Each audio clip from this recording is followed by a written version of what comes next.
শীত শেষে তাপমাত্রা বাড়তেই কুমিল্লা নগরীতে মশার উপদ্রব মারাত্মক আকার ধারণ করেছে। অপরিষ্কার খাল, নালা, ডোবা এবং পুকুরে জমে থাকা ময়লা আবর্জনায় দ্রুতই মশার বংশ বিস্তার হচ্ছে। এতে অতিষ্ঠ হয়ে পড়েছে নগরবাসী।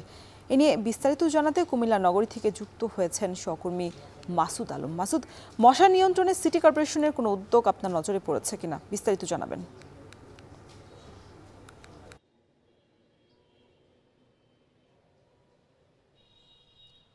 রোশন, শীত শেষে তাপমাত্রা বাড়ার সঙ্গে সঙ্গে কুমিল্লা নগরীতে যে হারে মশার উপদ্রব বেড়েছে, আসলে সে অনুপাতে সিটি কর্পোরেশনের কোনো ধরনের কার্যকর উদ্যোগ আমরা দেখিনি।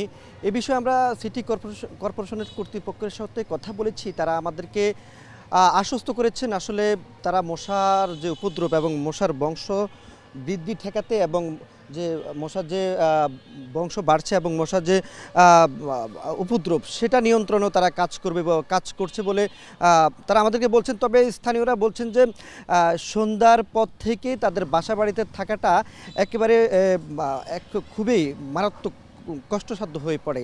কারণ হচ্ছে যে সারাদিন যেমন হচ্ছে খোলা জায়গাগুলোতে বা কিছু আবদ্ধ জায়গাতে মানুষ কোনো কয়েল কিংবা স্প্রে ছাড়া থাকতে পারে না, ঠিক তেমনি মশা সন্ধ্যার পর থেকে কিন্তু বাসা বাড়িতে এসে একই অবস্থা তৈরি হয়।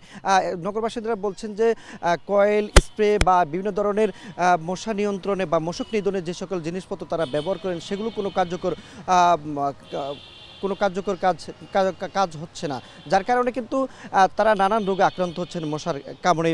আমরা এখানকার সিটি কর্পোরেশনের সাথে কথা বলেছি, তারা আমাদেরকে যেটা জানাচ্ছেন যে তাদের কিছু লোকবল সংকট রয়েছে এবং যে মশক নিধনের যে সকল জিনিসপত্র তাদের থাকার কথা, বিশেষ করে স্প্রে মেশিন এবং ফগার মেশিন, সেগুলোরও সংকট রয়েছে।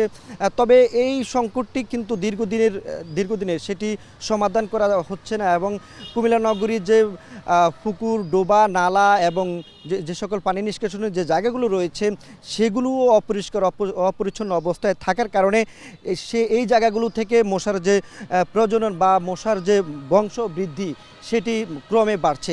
আমি যে স্থানটিতে রয়েছে এটি হচ্ছে কুমিল্লার ডিসি পুকুর পাড়।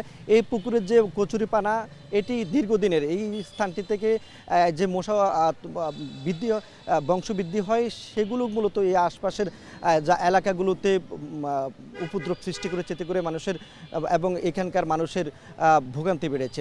তো রওশন ছিল কুমিল্লা থেকে সবশেষ।